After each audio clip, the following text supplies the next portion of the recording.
এবার অন্য প্রধানের গল্প।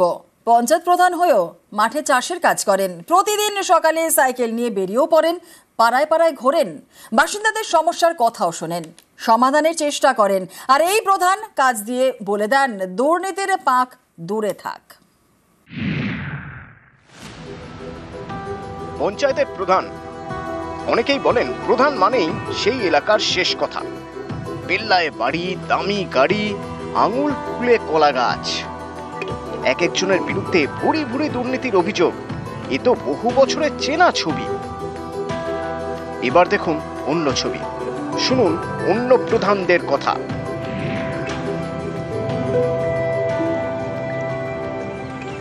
পরেশচন্দ্র বর্মন কোচবিহারের মাথাভাঙা ১ নম্বর ব্লকের জোরপাটকি গ্রাম পঞ্চায়েতের তৃণমূল প্রধান। পেট চালাতে মাঠে চাষের কাজ করেন।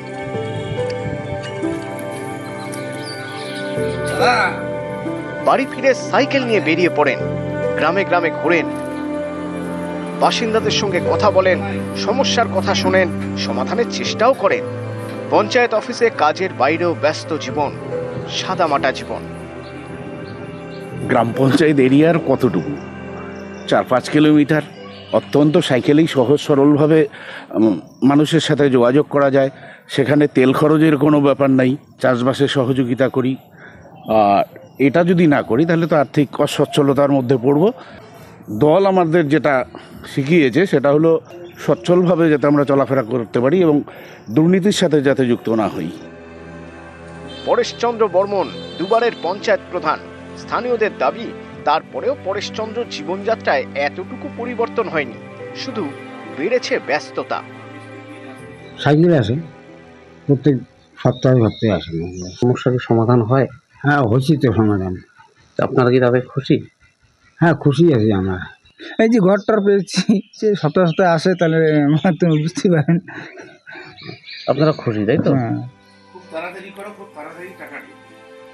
মাথাভাঙা থেকে রাজেশ দাস, নিউজ 18 বাংলা।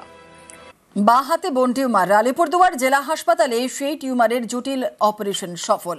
সরকারি হাসপাতালে চিকিৎসায় এখন সুস্থ রয়েছেন বছর 60-এর কৃষক। আর অন্যদিকে কোচবিহার মেডিকেলে চালু হলো 15 বেডের ডায়ালিসিস চিকিৎসা পরিষেবা।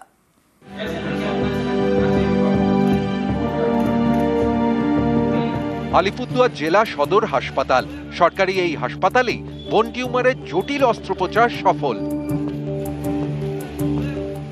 আলিপুরদুয়ার শহর লাগোয়া চাপড়ের পাড়।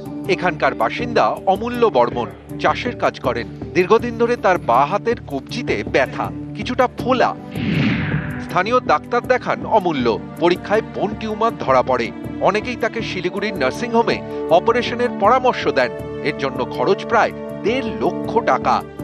অত টাকা খরচের ক্ষমতা অমূল্য বর্মনের নেই, তাই 3 মাস আগে আলিপুরদুয়ার হাসপাতালে যান। সেখানেই অপারেশনের সিদ্ধান্ত। পা থেকে হাড় কেটে জোড়া হয় বাঁ হাতে, কেটে ফেলা হয় টিউমার। জটিল অপারেশন। শেষমেশ সুস্থ হয়ে ওঠেন অমূল্য। এই ধরনের রুটিগুলো একটু টাফ ওটি তো, বোন গ্রাফট করতে হয়, পায়ের হাড় কেটে হাতে লাগানো, সেটা আবার সেট করা টাইটানিয়াম প্লেট দিয়ে, জটিল অপারেশন। আমাদের জেলা হাসপাতালে সেটা সম্ভব হয়েছে। ডাক্তারবাবু বলে যে তোমার এটা অপারেশন করতে হবে। আচ্ছা, নাম সিরিজে বাবা অপারেশন করবো। তারপরে হাসপাতালে ভর্তি হইলাম, কোনো অসুবিধা নেই। অপারেশন হওয়ার পরে মাস 3 পরে আর কি মোটামুটি ভালো আছি, আমি কল চাপতে পারি। ডাক্তারবাবু আমাকে যা করছে আর কি, মানে এর মতো ধন্যবাদ আর নাই আর কি। কোচবিহার এমজেএন মেডিকেল কলেজ হাসপাতাল, সরকারি এই হাসপাতালে চালু হলো 15 বেডের ডায়ালিসিস চিকিৎসা পরিষেবা। উদ্বোধন করেন উত্তরবঙ্গ উন্নয়ন মন্ত্রী উদয়ন গুহ। 15 বেডের মধ্যে 2টি বেড HIV রোগীদের জন্য সংরক্ষিত। গভর্নমেন্ট যে সিদ্ধান্ত নিয়েছেন 5-এর জায়গায় 15 ইউনিট এবং অন্য সংস্থাকে দায়িত্ব দিয়েছেন, সঞ্জীবনী যিনি গ্রুপ যারা, তো এবারে কাল থেকে সেটা পুরোদমে 15 bed at a point of time. এবং যদি তারপরে যদি রুগী থাকে সেখানে প্রায় পার ডে 50 পর্যন্ত রুগী ডায়ালিসিস দেওয়া সম্ভব। আমাদের বিশেষ করে আমাদের ভালো হয়েছে, কারণ আমরা কোচবিহারের বাসিন্দা। আমাদের এখানে যখন নষ্ট হয়েছিল তখন আমাদের যেতে হয়েছে, দিনে তাতে করতে হয়েছে। এখন সামনাসামনি আমাদের হয়ে খুব ভালো হয়েছে, সব কিছুই আমরা পাচ্ছি। আলিপুরদুয়ার থেকে রাজকুমার কর্মকার এবং কোচবিহার থেকে শুভঙ্কর সাহা, নিউজ 18 বাংলা। একটু পশ্চিম মেদিনীপুরের দিকে আমাদের নজর রাখতে হচ্ছে, কারণ জমা জলে বিপর্যস্ত ঘাটাল। টানা বৃষ্টিতে ফুঁসছে এই মুহূর্তে শিলাবতী আর ঝুমি নদী। জল বেড়েছে কেঠিয়া নদীতেও। জলাধার থেকে জল ছাড়ায় আরও দুর্ভোগ। ইতিমধ্যেই ঘাটালের 13টি ওয়ার্ড জলের তলায়। ঘাটাল ব্লকের 8টি গ্রাম পঞ্চায়েত পুরোপুরি জলমগ্ন। যাতায়াতের ভরসা একমাত্র নৌকার ডিঙি। ঘাটালের কিছু কিছু জায়গায় পানীয় জলের সংকটও দেখা দিয়েছে। আমাদের সঙ্গে রয়েছেন আমাদের প্রতিনিধি সুকান্ত চক্রবর্তী। সুকান্ত, যা ছবি আমরা দেখছি, স্থানীয় মানুষজন, গ্রামবাসীরা যারা রয়েছেন তাদের ভীষণভাবেই সমস্যায় পড়তে হচ্ছে। প্রশাসনের তরফ থেকে কি ব্যবস্থা নেওয়া হচ্ছে? প্রশাসনের পক্ষ থেকে নজর রাখা হয়েছে। শুধু তাই নয়, নিচু এলাকায় যেখানে পানীয় জলের সংকট, সেই জায়গায় কিন্তু পানীয় জলের ট্যাঙ্ক, অর্থাৎ উঁচু জায়গায় ট্যাঙ্ক পৌঁছে দেওয়া হচ্ছে এবং এলাকায় এলাকায় মেডিকেল ক্যাম্প করা হচ্ছে, যাতে করে যে বিপর্যস্ত এলাকাগুলি, যে এলাকায় প্রাথমিক স্বাস্থ্য কেন্দ্রগুলি জলের তলায় আছে, সেখানে মানুষ পরিষেবা পেতে পারে। আর স্বাস্থ্য পরিষেবা সেখান থেকেই তারা নিচ্ছে।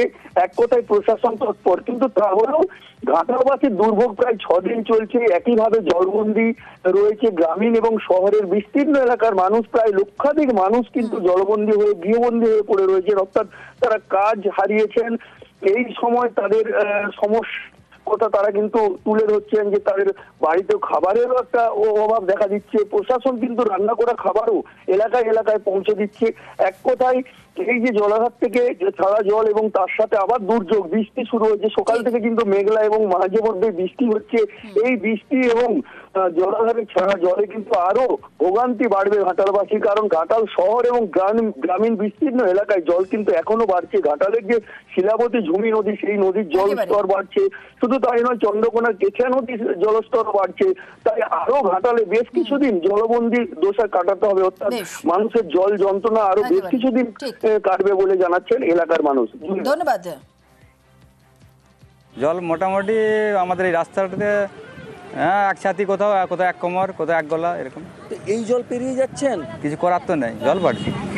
সমস্যাটা বেশি হচ্ছে, যাতায়াতের প্রবলেম, 1 ঘন্টা যেতে হচ্ছে। বীরভূমের দিকে আমাদের নজর রাখতে হচ্ছে, কারণ দ্বারকা নদীর জল বেড়ে বিপত্তি। কজওয়েতে আটকে গেল ডাম্পার। বীরভূমের মোহাম্মদ বাজারের ঘটনা। পাথর খাদান যাওয়ার পথে আটকে যায় ডাম্পার। কি পরিস্থিতি এই মুহূর্তে রয়েছে? সুপ্রতিম দাস আমাদের প্রতিনিধি রয়েছে। সুপ্রতিম, কি পরিস্থিতি এখন? দেখো, যে পরিস্থিতি সেটা হচ্ছে যে দ্বারকা নদীতে বৃষ্টির ফলে কিন্তু দ্বারকা নদীতে জল বেড়েছে এবং এর ফলে যে মোহাম্মদ বাজার এলাকার যে পচ্ছলপুরের যে ভাষার দিক আছে, যেটাকে কজওয়ে বলে, সেদিক দিয়ে যখন একটি ডাম্পার যাচ্ছিল স্থানীয় একটি পাথর খাদানায় পাথর আনছে, সেই সময় কিন্তু সেই ডাম্পারটি ওই জলের মধ্যে আটকে যায় এবং বেশ কিছুক্ষণ আটকে থাকে ডাম্পারটি। পরে অবশ্য ড্রাইভার খালাসকে উদ্ধার করা হয়। তবে নদীতে এখন আপাতত ওই কজওয়েতে চলাচল পুরোপুরি বন্ধ করে দিয়েছে স্থানীয় পুলিশ প্রশাসন। বেশ, ধন্যবাদ।